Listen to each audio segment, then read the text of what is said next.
क्या हाल है बच्चों। तो बच्चों अब तो नीट को मोटा मोटा एक हफ्ता बचा है और इस एक हफ्ते में क्या करना चाहिए जिससे स्कोर और बेहतर हो। और एग्जामिनेशन हॉल में भी कुछ चीज़ें हैं जो अपने को ध्यान रखनी है।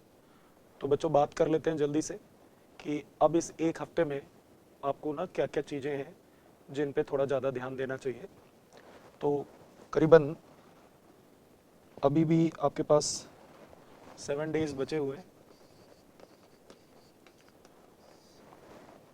इन 7 डेज में बच्चों क्या करो आप कि जो ये आपका एग्ज़ाम का दिन है जिसको डी डे बोलते हैं, इस पर सबसे बाद में आएंगे।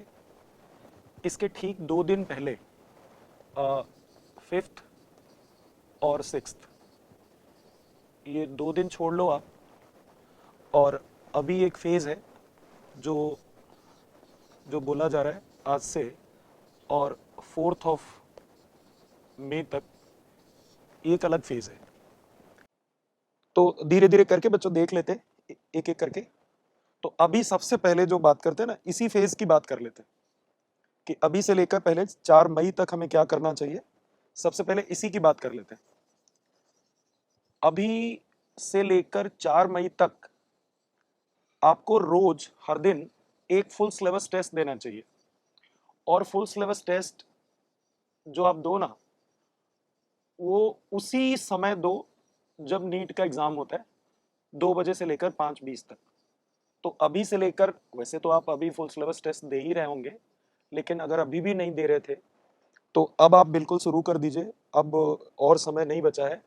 एक फुल सिलेबस टेस्ट आप हर दिन दीजिए। और इसका जो टाइम रखिए ना, ये समय वही रखिए, 2 बजे से लेकर 5:20 तक का समय रख लीजिए आप। और इस टेस्ट को आप ना बिल्कुल हूबहू कोशिश करो वही माहौल बनाने की, वही इन्वायरमेंट बनाने की जो आपको नीट में एक्चुअली मिलने वाला है। क्योंकि अगर आप वही माहौल बनाने में सफल हो गए तो मानकर चलो कि अभी भी आप इन 4-5 दिनों में आप उतनी बार नीट को और दे सकते हो। तो अगर हर दिन आप एक टेस्ट दोगे, एक टेस्ट, तो भी आप 5 टेस्ट 5 बार नीट दे सकते हो। नीट आने से पहले, एक्चुअल नीट होने से पहले 5 बार नीट देने का आपको मौका मिल जाएगा। बस आपको ध्यान रखना है कि बिल्कुल इन्वायरमेंट वैसा ही बना लो आप जैसा इन्वायरमेंट नीट आपको एक्चुअली में देता है। उसके लिए कई सारी बातें हैं जो आपको ध्यान रखनी है।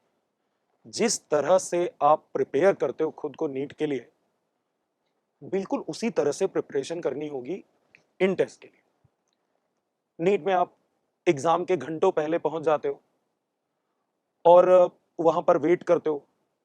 सड़ी हुई धूप है, पसीना आ रहा है, लाइन में लगे हुए हो।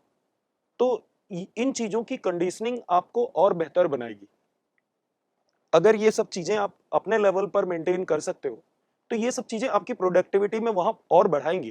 मतलब एक संभावना बनेगी कि आप अच्छी तरह से कंडीशन हो जाओगे जब तक। तो अभी जो ये एग्जाम चल रहे हैं, इनमें भी आप 1 घंटा 1.5 घंटा पहले आकर बैठो। और वो जो माहौल है ना तनाव भरा नीट का, जो उससे पहले का जो समय है, पेपर मिलने से ठीक पहले का, जब आप इंतजार कर रहे होते हो, तो वो यहाँ भी आप अपने लेवल पर क्रिएट करके रखो। आप 1-1.5 घंटे पहले आ जाओ और बैठकर इंतजार करो पेपर मिलने का। मैंने कहा ना, बिल्कुल मॉडलिंग वैसे ही करो। आप अपने स्तर पर जितनी मॉडलिंग आप कर सकते हो उतना उतना बढ़िया होता जाएगा, उतना अच्छी तरह से कंडीशन हो जाओगे आप। एक तो ये बात हो गई टाइमिंग से रिलेटेड।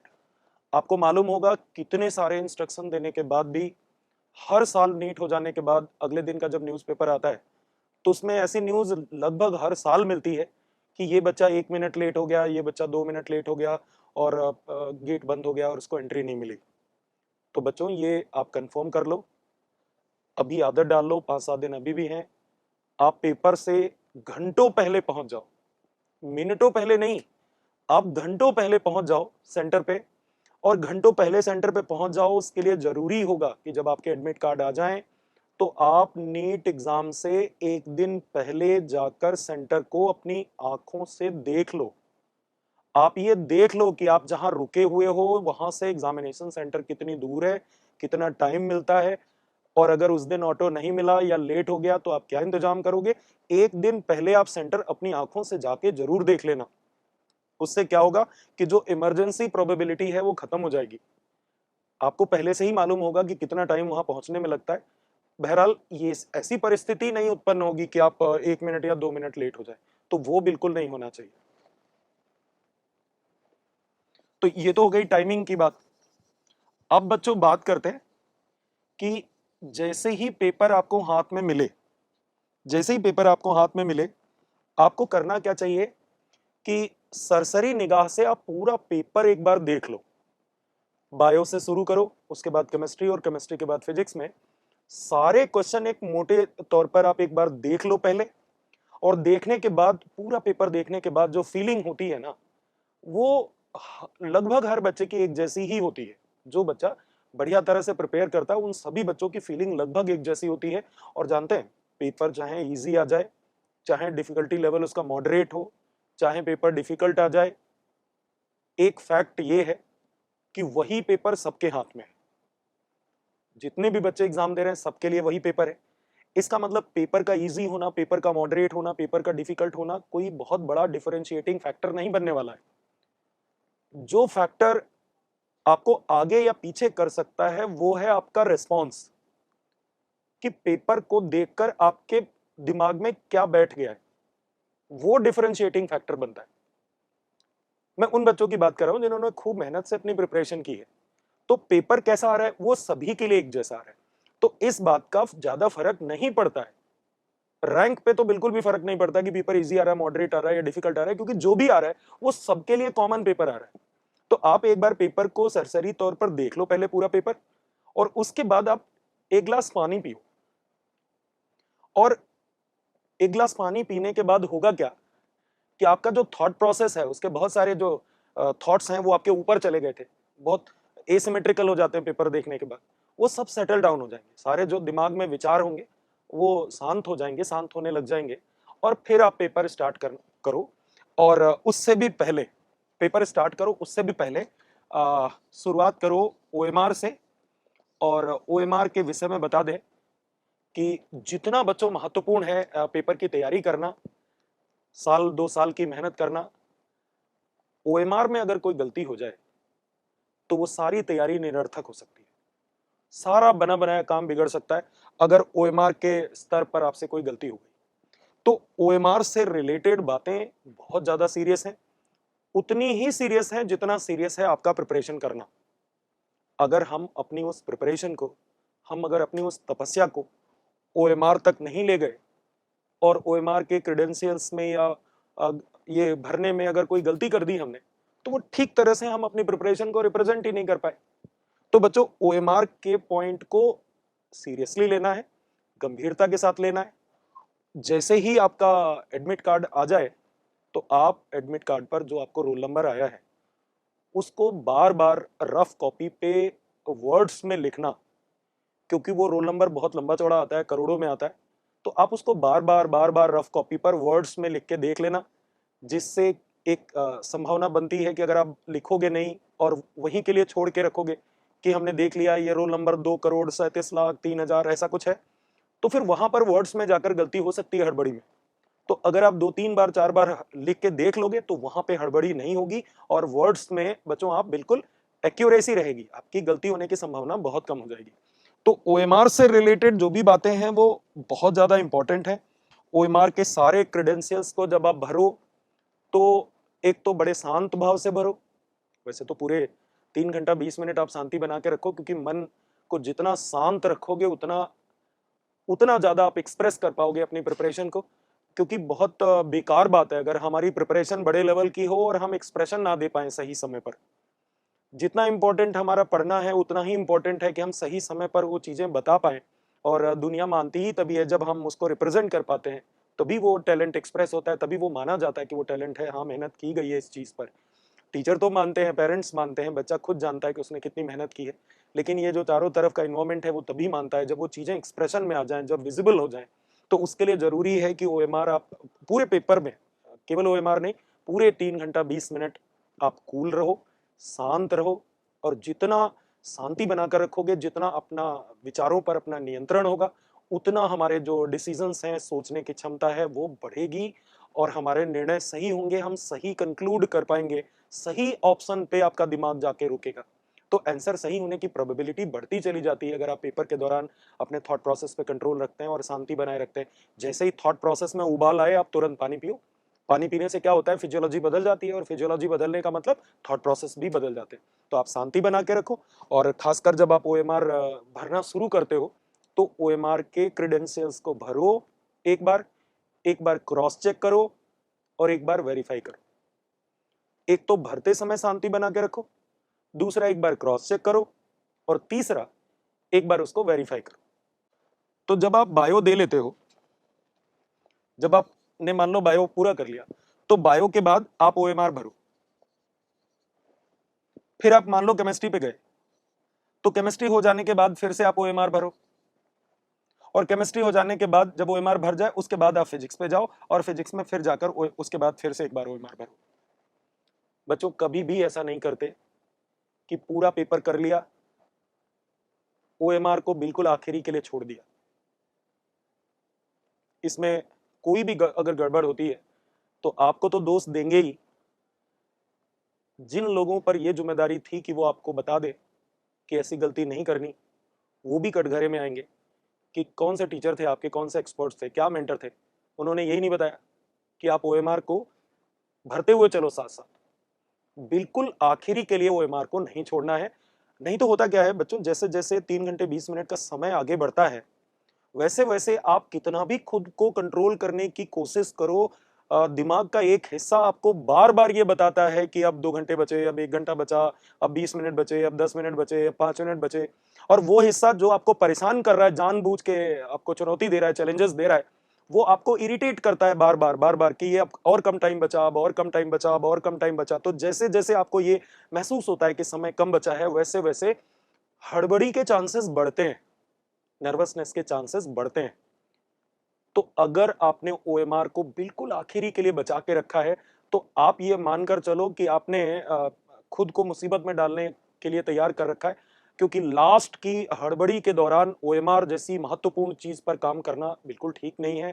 आप ओएमआर को पैरेलल भरते हुए चलिए। बायो हो गया, बायो भर लीजिए, केमिस्ट्री हो गया, केमिस्ट्री भर लीजिए, उसके बाद जब फिजिक्स हो जाए उसके बाद फिजिक्स भर लीजिए और एक बार वेरिफिकेशन करके फाइनल वेरीफाई कर लो ओएमआर को कि ठीक तरह से भरा है या नहीं भरा है। और उसके बाद जब इन्विजिलेटर आपसे ओएमआर लेने आए, वापस कलेक्ट करने आए, तो उसे छीनना ना पड़े आपसे। आप 2-4 मिनट पहले ही अपना ओएमआर को वेरीफाई करके रेडी रहो कि ये पकड़ो आप ओएमआर। जब कोई लेने आए ना, तो उसको छीनना ना पड़े, आप अपनी तरफ से दो कि ये पकड़ो ओएमआर। और देने से पहले आप आश्वस्त हो, क्योंकि उसके 2-3 मिनट पहले ही आपने ओएमआर को वेरीफाई कर लिया है। तो ओएमआर से रिलेटेड बच्चों कोई गलती नहीं करनी, क्योंकि हमने कहा है कि ओएमआर उतना ही इंपॉर्टेंट है जितना इंपॉर्टेंट है आपका ये 1-2 साल लग के तपस्या करना। क्योंकि ओएमआर में अगर कोई गड़बड़ हो गई तो बहुत ज्यादा फिर खुद को ही सबसे ज्यादा खराब लगता है कि हमारी प्रिपरेशन में कोई गलती नहीं थी और ओएमआर में गलती हो गई। बच्चों एक एग्जामिनेशन हॉल में एक चीज और बड़ी महत्वपूर्ण लगती है हमें कि आप जो सीक्वेंस है ना, आप जो सीक्वेंस है वो देख लो। पेपर के दौरान आप इस सीक्वेंस के साथ बच्चों छेड़छाड़ मत करो। जनरली ये बात करेक्ट रही है अभी तक कि आपको सबसे पहले बायो करना चाहिए, उसके बाद केमिस्ट्री करना चाहिए और उसके बाद फिजिक्स करना चाहिए। सीक्वेंस में मतलब रेयरेस्ट ऑफ रेयर ही ऐसा होता है, ऐसा देखा गया है कि किसी बच्चे ने फिजिक्स पहले किया या किसी ने केमिस्ट्री पहले किया और वो बहुत बड़े स्कोर तक पहुंचा। ज्यादातर केसेस में वो बच्चे जो बहुत बड़ा स्कोर करते हैं उनका सीक्वेंस यही रहता है बच्चों। वो पहले बायो करते हैं, उसके बाद केमिस्ट्री करते हैं, उसके बाद फिजिक्स करते हैं। और ये यूं ही नहीं बोला जा रहा है, इसका अपना एक लॉजिक है। और वो लॉजिक ये है कि कोई भी काम हम करने में जब सीक्वेंस लेते हैं, जब प्राथमिकताएं सेट करते हैं, जब प्रायोरिटीज सेट करते हैं, जब हम सीक्वेंस सेट करते हैं, तो इस बात का ध्यान रखते हैं कि हम काम की शुरुआत इस तरीके से करें कि जैसे जैसे हम आगे बढ़े हमारा कॉन्फिडेंस बढ़ता चला जाए, कॉन्फिडेंस बढ़ता चला जाए। और कैसे होगा ये कि आपका कॉन्फिडेंस बढ़ता ही चला जाए? 3 घंटे 20 मिनट का ये काम है, और हम ये चाहते हैं कि जब आप शुरुआत करो उस समय जो आपका कॉन्फिडेंस हो, और जब लास्ट में आप काम खत्म कर रहे हो, कंप्लीट कर रहे हो, तब आपका कॉन्फिडेंस पीक पर होना चाहिए। ऐसा कैसे संभव है बच्चों? ये तभी संभव है जब हम शुरुआत इस तरह से करें कि हमें ज्यादा एनर्जी मिले, ज्यादा खुशी मिले। और ये ज्यादा एनर्जी और ज्यादा खुशी तभी मिल सकती है जब हमारा ब्रेन खुद को सिक्योर महसूस करे कि हाँ, हमने बढ़िया किया है, अच्छी शुरुआत की है। और आप जानते हो कि बहुत अच्छी शुरुआत हम वहीं से कर सकते हैं जिन चीजों के हम मानते हैं खुद को कि हम ज्यादा विद्वान हैं, या हमने ज्यादा मेहनत की है, या हमें इस चीज से ज्यादा आउटपुट मिला है। ये प्रूव्ड बात है कि हमें हर बार इस चीज से ज्यादा आउटपुट ज्यादा मिला है। हमने मेहनत तो यहाँ यहाँ बराबर की, लेकिन ये एक ऐसी चीज है जिसने हमें हमेशा आउटपुट ज्यादा दिया। तो बच्चों, ज्यादातर बच्चों का ये मानना है कि बायो एक ऐसा सब्जेक्ट है जिस पर सामान्यतया सभी बच्चों की पकड़ कंपैरेटिवली बाकी सब्जेक्ट्स में सबसे ज्यादा होती है।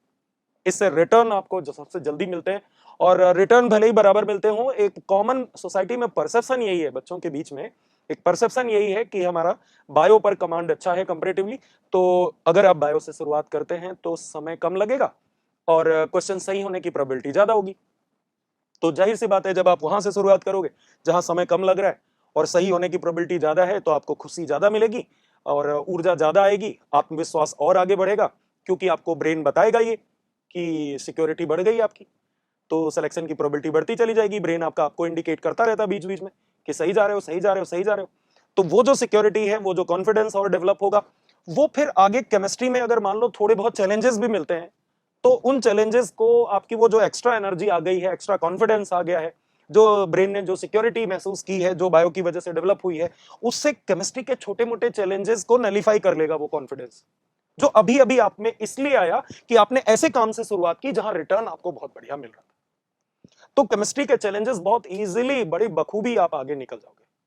और जब केमिस्ट्री और बायो हो चुका होगा, तो ब्रेन आपको फिर एक बार बताएगा कि अब भैया बहुत अच्छी पोजीशन में आप आ चुके हो, अब तो बिल्कुल भी डरने और घबराने की जरूरत नहीं है, अब तो बिंदास खेलो आप। तो जब आप फिजिक्स की शुरुआत कर रहे होगे, तो आपका कॉन्फिडेंस लेवल बहुत अच्छी पोजीशन में आ चुका होगा, क्योंकि बैकग्राउंड में ये चल रहा होगा कि आपका बायो और केमिस्ट्री बहुत अच्छा गया है। तो जब ये दिमाग में चल रहा होगा कि बायो और केमिस्ट्री बहुत अच्छा जा चुका है ऑलरेडी, तो अब तो कुछ बचा ही नहीं है, अब तो फिजिक्स ही बचा है केवल, वो तो अच्छा कर ही लेंगे। तो आगे चूंकि अगर इस सीक्वेंस में चलोगे तो आगे दिक्कतें बढ़ने का क्रम है ये, उसके लिए एनर्जी बढ़ाने का क्रम अपने को रखना पड़ेगा, कॉन्फिडेंस बढ़ाने का शेड्यूल करना पड़ेगा अपने को। तो वो तभी संभव है जब हम आसान काम से शुरुआत करें। तो ये इसके पीछे का बच्चों लॉजिक था। बायो आपको सबसे पहले करनी चाहिए, उसके बाद केमिस्ट्री करनी चाहिए, उसके बाद फिजिक्स करनी चाहिए। बच्चों, अब बात करते हैं ना कि टाइम हमें कितना देना है, किस चीज में हमें कितना टाइम देना चाहिए।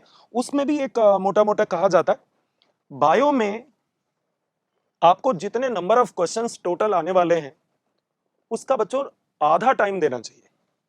मींस 100 क्वेश्चंस टोटल आपको देखने हैं, पढ़ने हैं, समझने हैं, और हर क्वेश्चन के 4 ऑप्शन आपको पढ़ने हैं, देखने हैं, समझने हैं। तो अब ये 100 क्वेश्चन और 400 ऑप्शन, इसमें एक मोटा मोटा फॉर्मूला ये कहता है कि आप इसको आधे समय में कंप्लीट करें बच्चों। 50 मिनट मैक्सिमम, 50 मिनट का ऐसा मोटा मोटा कहा जाता है कि आधा समय आपको लेना चाहिए। तो 100 सवालों के लिए आप 50 मिनट उचित माना जाएगा कि आप 50 मिनट में ये पूरे क्वेश्चंस करें आप बायो के सारे। अब बचते हैं 200 क्वेश्चन, तो केमिस्ट्री के 50 और फिजिक्स के 50 क्वेश्चंस।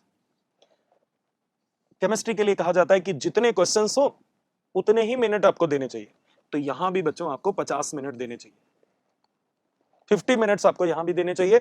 आपको 45 क्वेश्चन करने हैं, 50 मिनट, 45 मिनट, 50 मिनट के बीच में आपको ये समय रखना चाहिए। और यहां भी वही है, 45 मिनट 50 मिनट के बीच में टाइम आपको लगना चाहिए।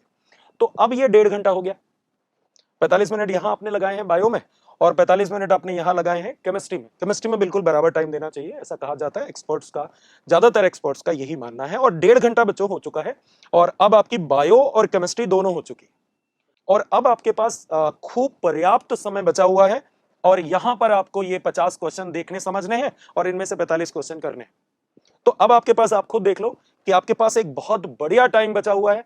आप 1.5 घंटा दे सकते हो इसको, और फिर भी आपके पास 20 मिनट बचे होंगे उसको रीचेक करने के लिए, क्रॉस चेक करने के लिए और चीजों को वेरीफाई करने के लिए।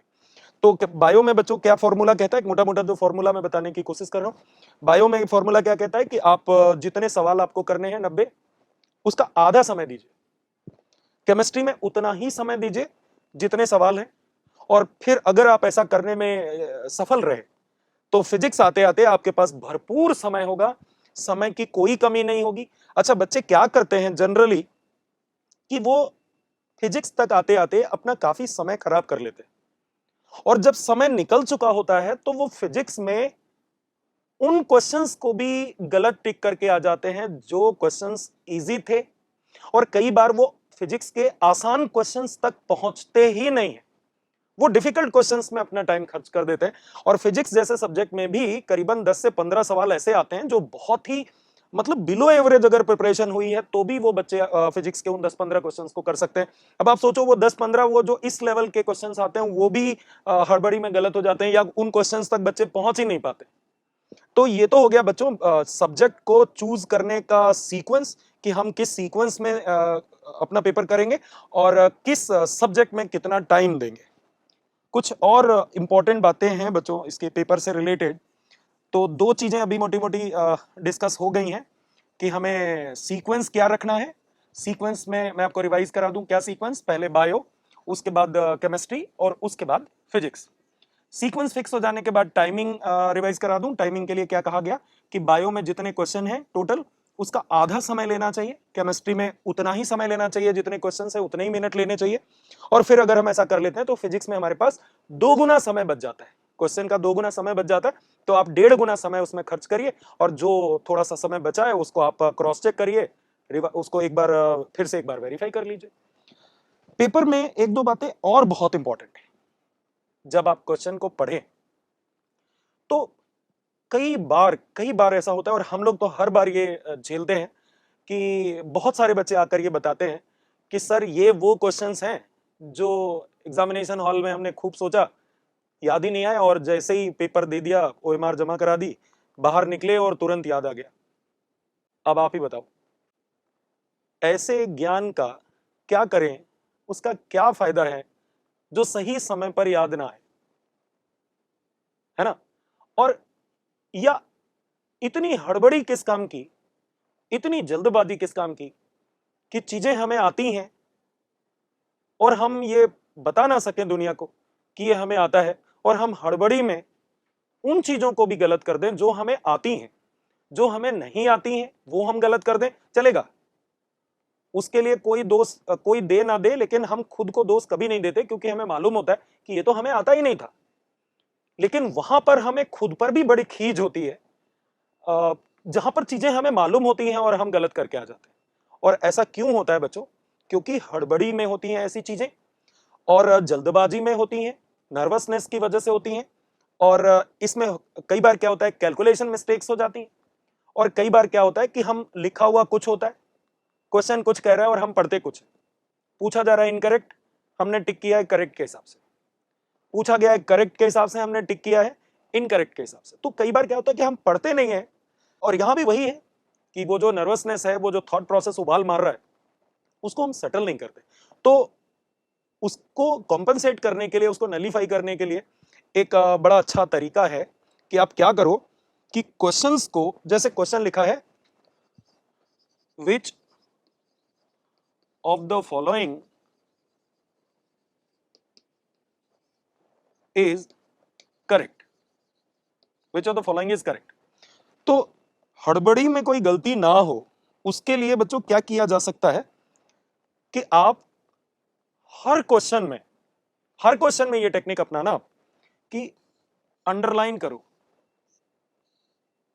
एक एक शब्द को अलग अलग अंडरलाइन करो, और केवल क्वेश्चन में ही नहीं, ऑप्शंस में भी, ऑप्शन में भी अलग अलग शब्दों को अंडरलाइन करो, और जल्दी से। ये नहीं कि अंडरलाइन करने में इतना समय बिता दो कि आप ओवरऑल 3 घंटे 20 मिनट में से 20 मिनट अंडरलाइन करने में निकल जाए, या आपने पूरा इस तरह से अंडरलाइन किया है, तो इसका भी कोई फायदा नहीं होगा। तो एक तो अंडरलाइन जल्दी करना है, दूसरा ये भी ध्यान रखना है कि एक एक शब्द को अलग अलग अंडरलाइन करना है, और उस शब्द को तो अच्छी तरह से अंडरलाइन करना है जो क्वेश्चन का डिफाइनिंग वर्ड है। कुछ ऐसे शब्द होते हैं जो पूरे क्वेश्चन को डिफाइन करते हैं। अब जैसे ये जो भी क्वेश्चन है, इसमें ये एक ऐसा शब्द है जो पूरे क्वेश्चन को डिफाइन कर रहा है, तो ऐसे शब्दों को अच्छी तरह से अंडरलाइन करो। क्वेश्चन में से वो शब्द पकड़ो जो निर्णय ले रहे हैं कि ये क्वेश्चन है क्या।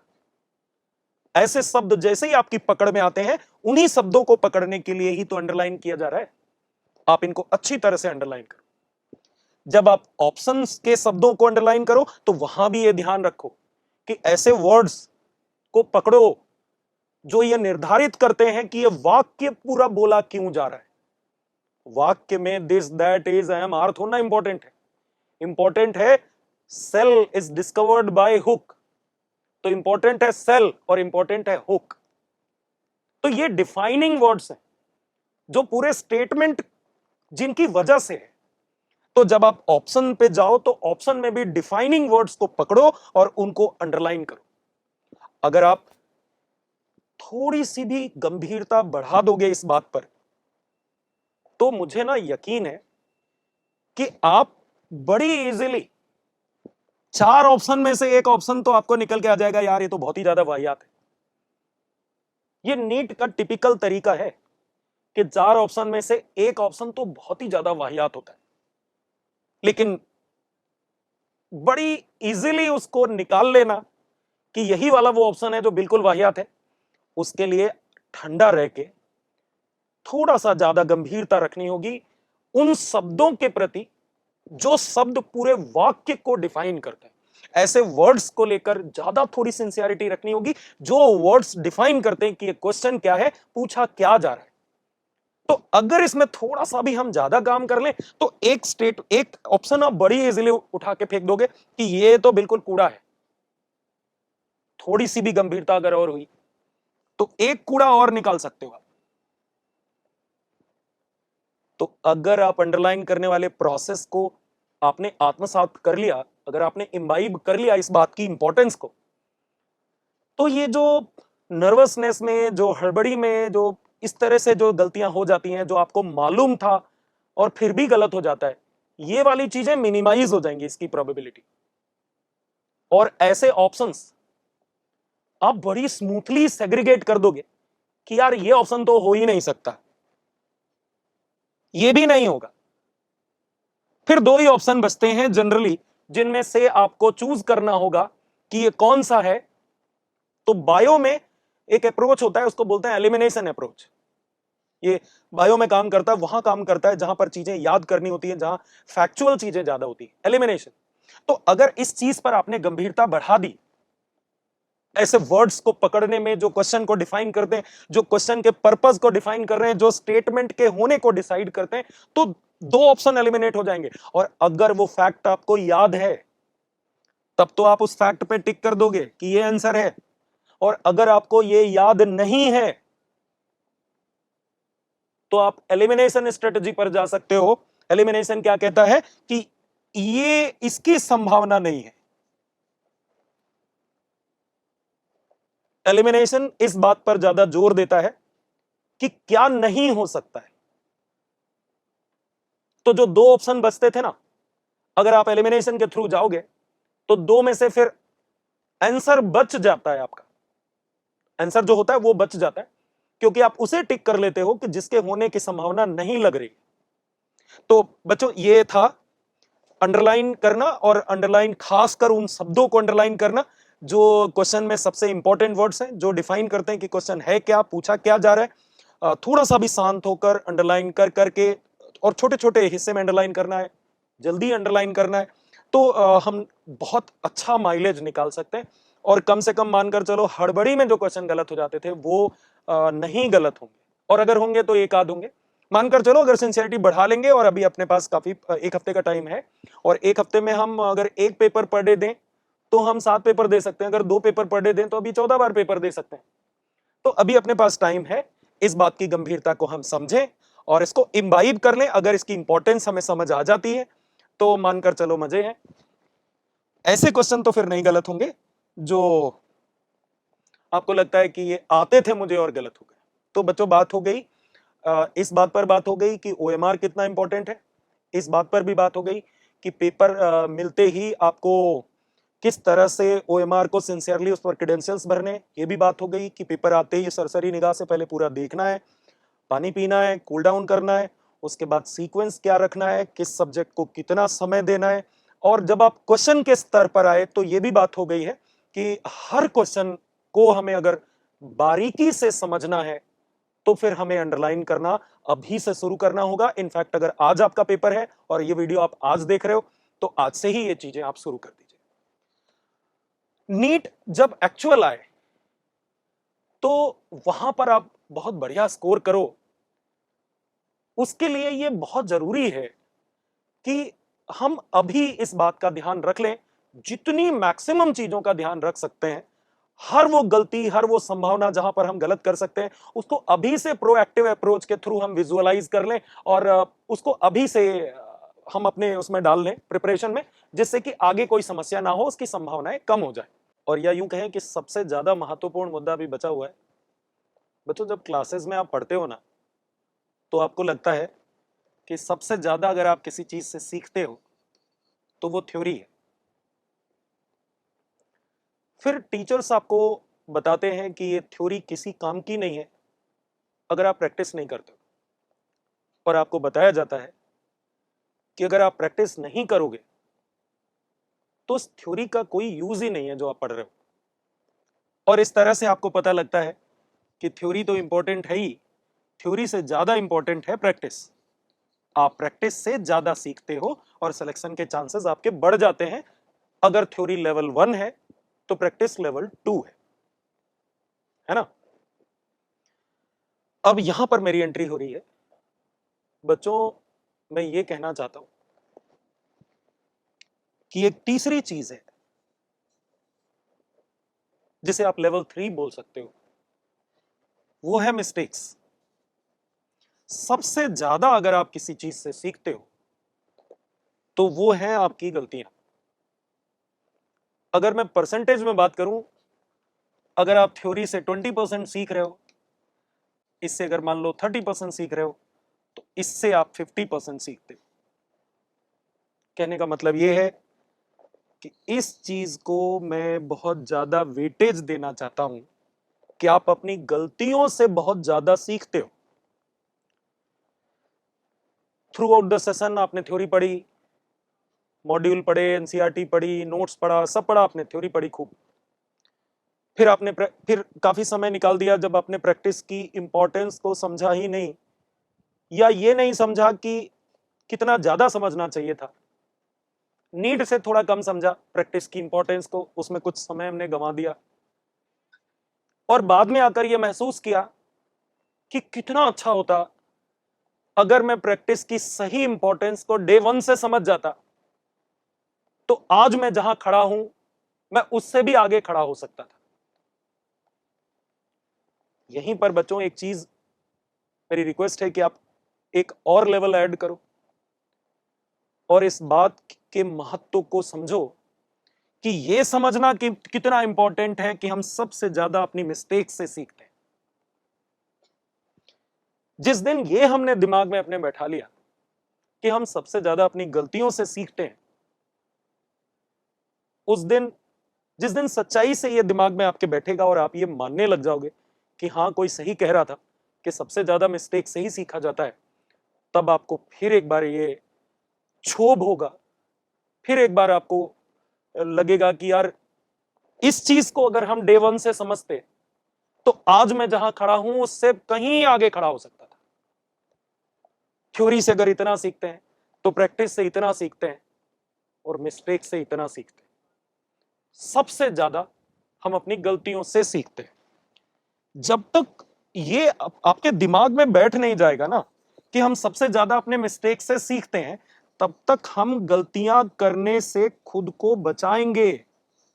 तब तक हम गलतियों को अपना दुश्मन समझेंगे, अपनी हार समझेंगे, निराश होंगे, कुंठा होगी, परेशान होंगे, एंजाइटी होगी, नर्वसनेस होगी, हम और पीछे जाएंगे। और अगर आप ये समझ जाएं कि गलतियां ही हमारी दोस्त हैं, सच कहता हूं मजे आ जाएंगे। फिर आप इस बात से परेशान नहीं होगे कि मेरे नंबर 700 क्यों नहीं आए, मेरे नंबर 580 क्यों आए।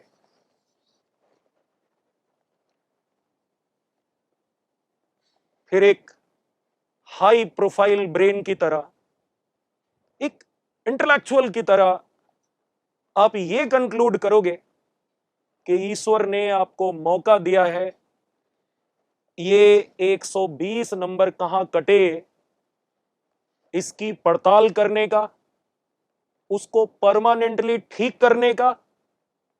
ईश्वर ने फिर एक मौका दिया।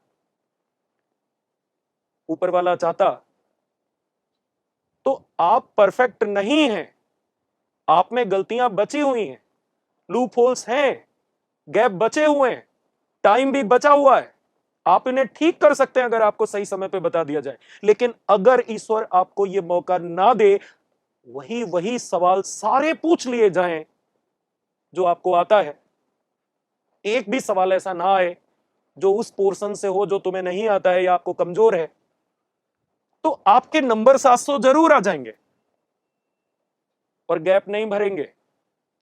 टाइम निकलता जा रहा है बहुत तेजी से और आप उन गैप के साथ पहुंचेंगे एग्जामिनेशन हॉल में, और तब यह बहुत बड़ी पॉसिबिलिटी बनेगी कि नीट में वो क्वेश्चन आए उस पोर्शन से जो पोर्शन आपका वीक रह गया है, जो गैप रह गया है, जो सही हो सकता था।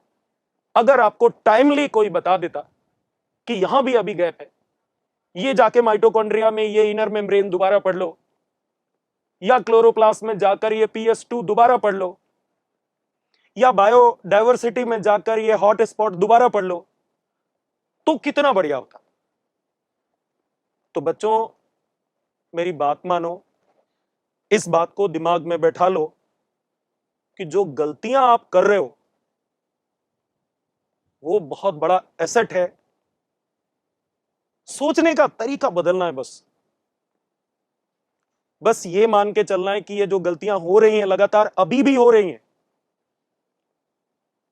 कोई है इस यूनिवर्स में जो मेरी मदद करना चाहता है, वो हर बार गलतियां निकाल के मुझे दे रहा है कि तूने आगे जाना है, अभी भी ये गलतियां हैं, ठीक करो। फिर आपने तैयारी करी, फिर आपने पेपर दिया, फिर से गलतियां हुई, अभी भी ऊपर वाला कह रहा है कि फिर से ये गलतियां ठीक करो, फिर से ये गलतियां ठीक करो, ये गलतियां अभी भी बची, ये अभी भी बची, ये अभी भी बची, ये अभी भी बची।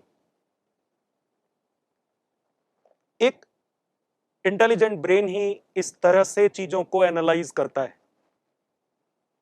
ऑर्डिनरी ब्रेन यही चाहते हैं कि वो बिना गलतियों को ठीक करे ही टॉपर बन जाए, इस दुनिया के सारे रिसोर्सेज उनको मिल जाएं और गलतियां वो ठीक ना करें, कोई बोले ना, कोई टोके ना, गलतियों के साथ हम बैरियर को पार कर जाएं। कोई स्कैनर ऐसा ना बने जो मेरी गलतियां पकड़ ले, जो मुझे रोक ले, मैं गलतियों के साथ चला जाऊं। कुछ भी ऐसा चमत्कार हो जाए कि गलतियां छुप जाएं और मैं आगे चला जाऊं। ये माइंडसेट एवरेज माइंडसेट है बच्चों, बहुत बढ़िया आईक्यू नहीं है ये।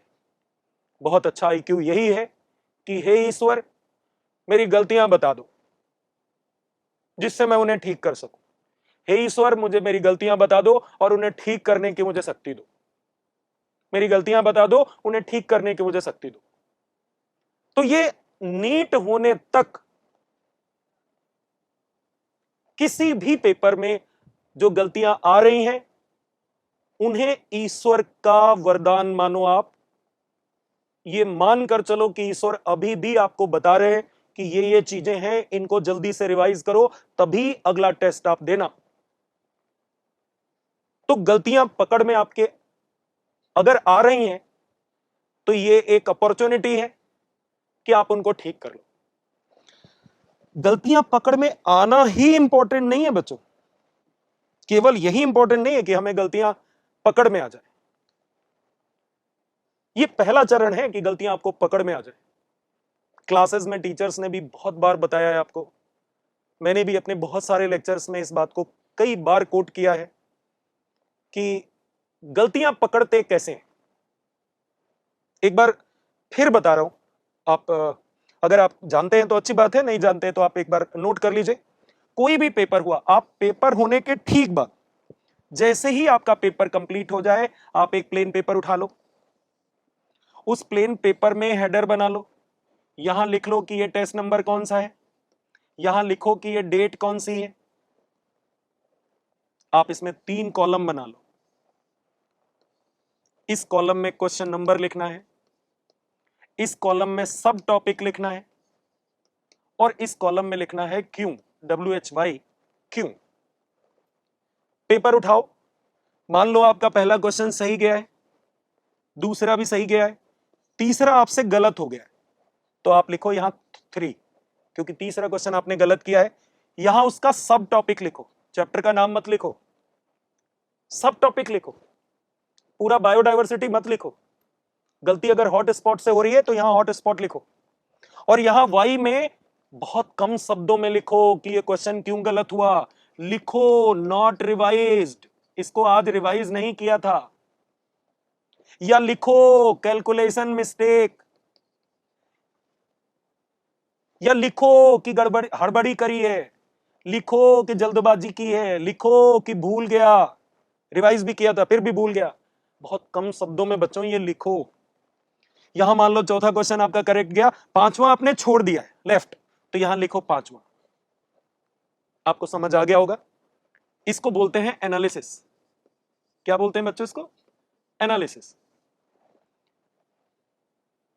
इसे अपने यहां आकाशकोटा में एनालिसिस फेज 1 भी बोला जाता है। आज मैं आपको केवल एनालिसिस फेज 1 की ही बात करूंगा। अगर आप एनालिसिस फेज 1 नहीं बनाते हो,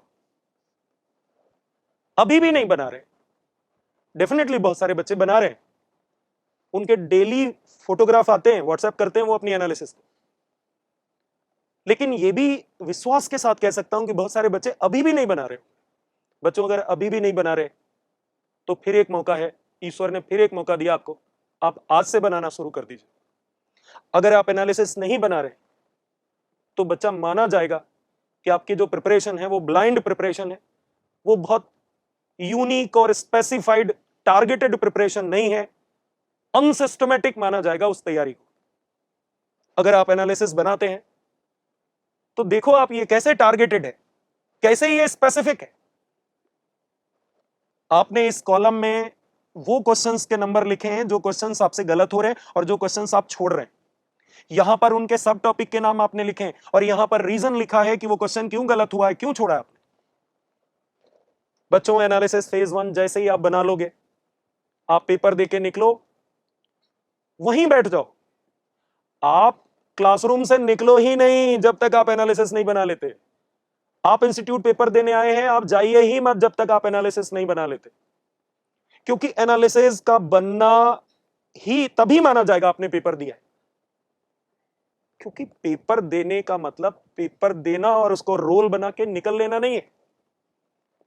पेपर देने का मतलब केवल इवैल्यूएशन नहीं है।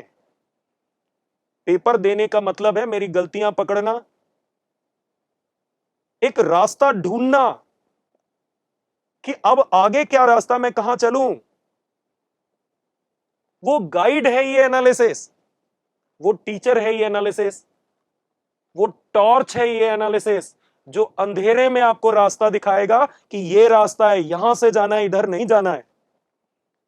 तो एनालिसिस के बिना पेपर को पूरा नहीं माना जाएगा। पेपर से जितना प्रॉफिट हो सकता है वो नहीं मिलेगा बच्चों को अगर वो एनालिसिस नहीं बनेगी। और एनालिसिस भी प्लीज दिए हुए फॉर्मेट पर ही बनाओ। अब कितना टाइम लगेगा आपको ये एनालिसिस बनाने में? 15 मिनट, 10 मिनट, 15 मिनट के बीच में लगता है। अब आप इसका इंपॉर्टेंस खुद ही देख लो। जैसे ही ये एनालिसिस बन के रेडी होगी, 2 चीजें आपके सामने आ चुकी हैं, ये चीजें। आप अगला फुल सिलेबस टेस्ट देने के लिए एलिजिबल नहीं है जब तक आप इन चीजों को दोबारा रिवाइज नहीं कर लेते। कौन सी चीजों को? वो सब टॉपिक जिनके क्वेश्चंस आपसे गलत हुए, या वो सब टॉपिक जिनके क्वेश्चन आपने छोड़ दिए। ये टॉर्च मिल गई आपको। अगला टेस्ट देने से पहले मैं ये नहीं कह रहा हूं कि आपने जो प्लान किया आप उसके अकॉर्डिंग पढ़ाई ना करें, आपने जो शॉर्ट नोट्स बनाए आप उसके अकॉर्डिंग पढ़ाई ना करें। आपका जो अपना तरीका है, जो अपनी स्पेसिफिक प्रिपरेशन स्ट्रेटेजी बनाई है आपने, आप उस पर आगे बढ़िए। लेकिन टेस्ट देने के बाद 2 घंटे हर दिन इसे रिवाइज करने में जरूर लगाइए। आप अपने तरीके से पढ़िए, जो जो आपने प्लान कर रखा वो करिए, लेकिन इसके हिसाब से 2 घंटे बहुत जरूरी है इसे देना।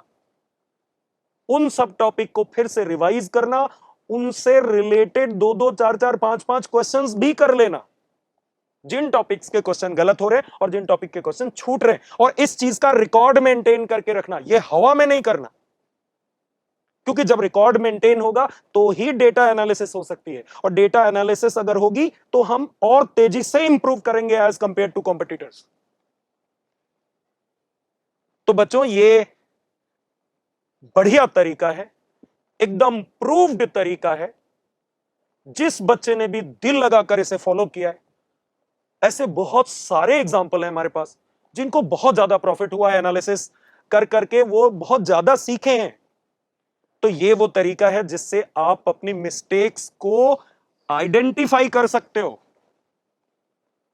तभी तो ईश्वर का वरदान है मिस्टेक। अगर आइडेंटिफाई हो जाए, वो तो ब्लेस्ड ही नहीं है जो ये जान ही नहीं पाता कि मेरी गलती क्या है। ये तो बहुत बड़ा आशीर्वाद है ऊपर वाले का, जिसको ये एहसास हो जाए कि मेरी गलतियां कहां हैं, जो ये जान जाए कि मैं कहां गलती कर रहा हूं। बच्चों, एनालिसिस वो टूल है जो आपको ब्लेस्ड बना देगा। आप आइडेंटिफाई कर लोगे, और जैसे ही आप आइडेंटिफाई करोगे, आपके पास अपॉर्चुनिटी खुल गई उस तरफ जाने की। ईश्वर ने जो काम करना था कर दिया, आपको वार्निंग दे दी, आपको इंस्ट्रक्शन दे दिया, आपको क्लू दे दिया, आपको आइडिया दे दिया कि अब तुम्हारे हाथ में है, जो गलतियां हैं इन्हें ठीक कर लो। अगला स्टेप आपके हाथ में। अब आप इन चीजों का अगर रिवाइज कर लेते हो, तो आप अगले टेस्ट में ये वाली गलतियां नहीं करोगे। ऐसा नहीं कह रहा हूं मैं अगले टेस्ट में आप कोई गलती नहीं करोगे, अगले टेस्ट में फिर गलती करोगे, करना ही चाहिए। ज्यादा से ज्यादा गलती करके देख लेनी चाहिए। जो भी गलती हमारी नीट में होने वाली है, वो भगवान करे अभी हो, नीट में ना हो। अगर नीट में कोई गलती नहीं करनी, तो यह जरूरी है कि जितने प्रकार की गलतियां होती हैं वो सब अभी हो जाएं। तो अगले टेस्ट में आप फिर गलती करोगे, लेकिन वो कौन सी होंगी? वो ये वाली नहीं होंगी, वो नई होंगी। फिर उन्हें ठीक करो, फिर पेपर दो, फिर नई गलतियां आएंगी, फिर उन्हें ठीक करो।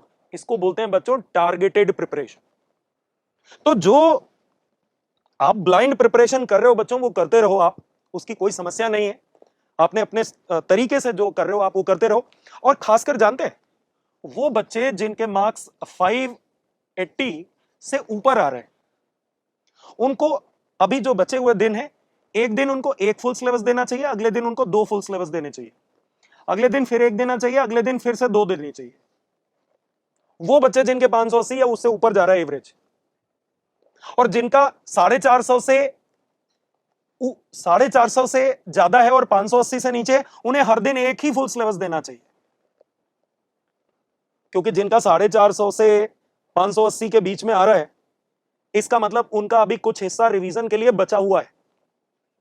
तो अगर वो बच्चे भी हर दिन 2 टेस्ट देने लगेंगे, तो उनकी टारगेटेड प्रिपरेशन में ही सारा समय निकल जाएगा, क्योंकि 2 टेस्ट देने में 6 घंटे चले गए और 3-3 घंटे और चले जाएंगे उनके उसकी प्रिपरेशन करने में, जो एनालिसिस में निकल के आएगा। तो जो ब्लाइंड प्रिपरेशन है, जो उन्होंने निकाल के रखा है कि इसे हम लास्ट में पढ़ेंगे, उसका समय नहीं बचेगा। तो जिनका 450 से 580 के बीच में आ रहा है, उनको हर दिन केवल एक ही टेस्ट देना चाहिए। हर दिन अगर एक टेस्ट वो देंगे तो 3-3.25 घंटा उनके टेस्ट में निकले, और 2 घंटे की टारगेटेड प्रिपरेशन निकली, तो 5 घंटे ये, अभी भी उनके पास 5-6 घंटे का एक बढ़िया सा पैच मौजूद रहेगा, जिसमें वो आप अपने हिसाब से प्रिपरेशन कर सकते हैं, और जो बचा हुआ कंटेंट है उसको बहुत अच्छी तरह वो रिवाइज कर सकते हैं। लेकिन जिनके 580 से ऊपर ही आ रहे हैं एवरेज, इसका मतलब उनका जो बचा हुआ कंटेंट है वो नॉमिनल है, ना के बराबर बचा हुआ है, जो उनको रिवाइज करना है। तो वो इस दिन रिवाइज कर सकते हैं जिस दिन एक टेस्ट दे रहे हैं, उस दिन इनको 4-5 घंटे मिलेगा। और और 2 बार दिन में ऐसे कर लें कि 2 टेस्ट दे लें 2 दिन। तो नीट से पहले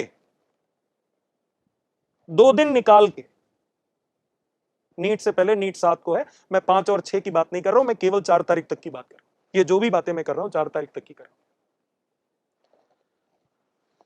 जितने ज्यादा टेस्ट दे लेंगे उतनी बार आप नीट की मॉडलिंग कर सकते हैं, और उतने बार आपको अपॉर्चुनिटी होगी कि आप इंप्रूव कर ले। अब बच्चों बात करते हैं 4 और 5 की, वो सॉरी 5 और 6 की, 5th और 6th की बात करते हैं। इन 2 दिनों में आप मेरे हिसाब से कोई टेस्ट मत दीजिए। 5 और 6 को कोई टेस्ट मत दीजिए आप, केवल और केवल आप अपनी वो चीजें जल्दी जल्दी से रिवाइज करिए जो फुल्ली थ्योरेटिकल है। फॉर्मूले याद कीजिए, इनऑर्गेनिक को एक बार दोबारा देखिए, और शॉर्ट नोट्स को एक बार दोबारा देखिए। वो चीजें जो फैक्चुअल हैं, जो याद करनी है, पूरा समय आप उन्हीं को दीजिए। मेरे हिसाब से 5 और 6 को कोई टेस्ट आपको नहीं देना चाहिए। जिस सिटी में आपको एग्जाम देना है, आप 6 तारीख को ही पहुंच जाओ और 6 को ही जाकर एक बार सेंटर भी देख लो। तो उससे क्या होगा, कोई हड़बड़ी नहीं होगी साथ के लिए, और बहुत कूल होकर सारी चीजों की तैयारी करो। बचे हुए समय को जितना सिस्टमेटिक कर लोगे, हड़बड़ी ना करें, सिस्टमेटिक कर लें। प्रिपरेशन तो सभी कर रहे हैं, सबसे आगे वही खड़े मिलेंगे जिनकी प्रिपरेशन जितनी सिस्टमेटिक और कूल रही है कंसिस्टेंसी के साथ। तो अगर साल भर नहीं कर पाए, कोई भी ऐसा नहीं होता जो कोई भी काम आइडियली कर लेता हो, क्योंकि आइडियल तो केवल वर्डिंग्स ही होते हैं, आइडियल केवल पेपर पर ही होती हैं, बोली जाती हैं चीजें, आइडियली इंप्लीमेंट नहीं होती। गलतियां जरूर होती हैं कहीं ना कहीं, किसी ना किसी स्टेप में। तो जो भी समय बचा हो उसको हम कोशिश करें कि बड़ा कूल होकर कंसिस्टेंसी के साथ प्रिपरेशन को सिस्टमेटिक कर लें। इन चीजों से होगा क्या कि हम शांत रहेंगे, गलतियों की संभावना कम होगी, नर्वसनेस नहीं होगी, हैप्पीनेस इंडेक्स हमारा बढ़िया रहेगा। जितने हम खुश होंगे उतना हम बेहतर परफॉर्म कर पाएंगे। एग्जाम पेपर जो भी होता है वो सभी के लिए होता है, कोई बच्चे के लिए आसान, किसी के लिए ऐसा कुछ नहीं, पेपर एक ही होता है, सभी के लिए पेपर वही है। और कोई भी एग्जाम, ये सबसे कॉमन डायलॉग है आजकल, कोई भी एग्जाम बच्चे के टैलेंट को पूरी तरह से नहीं बता सकता, और ये मतलब सच भी है। 3 घंटे में, 3.25 घंटे में हम बच्चे की पूरी प्रिपरेशन को जज नहीं कर सकते, हम ये नहीं बता सकते कि बच्चा कितना टैलेंटेड है। लेकिन इसका यह मतलब नहीं है कि हम इस बात की आड़ लेकर अपनी प्रिपरेशन में सारे प्रयास ना करें या कोई कोर कसर छोड़ दें। यह भी सच है कि 3 घंटे से पता नहीं लगता कि किसने कितनी तपस्या की है, लेकिन यह भी सच है कि हमें कोई कोर कसर नहीं छोड़नी चाहिए। आप अपने हिस्से की मेहनत करिए, जो हम कर नहीं सकते, जिस पर हमारा जोर बस नहीं है, उन चीजों में एक मिनट भी खर्च मत कीजिए। हमारे हाथ में जो कुछ है वो हमें सब कुछ करना चाहिए, जितने हम प्रयास कर सकते हैं वो हमें करने चाहिए। हम आज ही विजुअलाइज कर लें, हर दिन विजुअलाइज कर लें कि हम कल कौन सी गलती कर सकते हैं, परसों कौन सी कर सकते हैं, नीट में कौन सी कर सकते हैं, वो गलती अभी विजुअलाइज कर लीजिए और सारा रिहर्सल करते रहिए। हर टेस्ट आपका नीट का रिहर्सल ही तो है, तो सारी गलतियों को पहले से विजुअलाइज कर लो, यही प्रोएक्टिव अप्रोच है। और अगर हम जितने ज्यादा एंगल सोच के उनकी प्रिपरेशन अभी कर लेंगे तो उतनी अच्छी संभावनाएं हमारी बनती चली जाएंगी। और बस हमें इस बात को लेकर खुश रहना चाहिए कि जितना हमसे बन पड़ा हमने किया, है ना। सो उम्मीद करते हैं कि आप ठंडे दिमाग के साथ अपनी प्रिपरेशन को कंटिन्यू करेंगे। कहीं पर अगर आपको लगे कि आपको हमारी आवश्यकता है, टीचर्स की जरूरत है, तो आप टीचर से बेहिचक बात करिए, पेरेंट्स से बात करिए। और इस समय अब सोशल मीडिया और खासकर अपने दोस्तों से पूरी तरह से खुद को डिस्कनेक्ट कर लीजिए, और नीट होने के बाद ही अब आप उनसे बात करना, नहीं तो वो अच्छी भली आपकी प्रिपरेशन को डीरेल कर सकते हैं। वो पता चला क्या बोल दें एक लाइन में और हमारा सारा किया धरा जीरो हो जाए। तो अब जब तक नीट ना हो जाए, आप केवल और केवल अपने पेरेंट्स, अपने गार्जियन और केवल अपने मेंटर टीचर्स के साथ ही उनसे ही बात कीजिए। फ्रेंड सर्कल में बिल्कुल खुद को डिस्कनेक्ट कर लीजिए, और नीट के बाद ही अब आप उनसे बात करना। और जितना हो सके ना, ये सारी चीजें एक तरफ हैं, बच्चे की खुशी एक तरफ है। आप जितना खुश रहेंगे उतना ही हमारी एजुकेशन काम करेगी, और उतना ही इस नेचर में जो जो आपको देखेगा वहां वहां तक चीजें पॉजिटिव होंगी। अगर जो भी आपको खुश देखता है उसका भी दिन बन जाता है। तो ये सब चीजें एक तरफ है और आपकी खुशी एक तरफ है। आप हंसते मुस्कुराते रहिए, प्रसन्न चित्त रहिए। Do your best, shine always.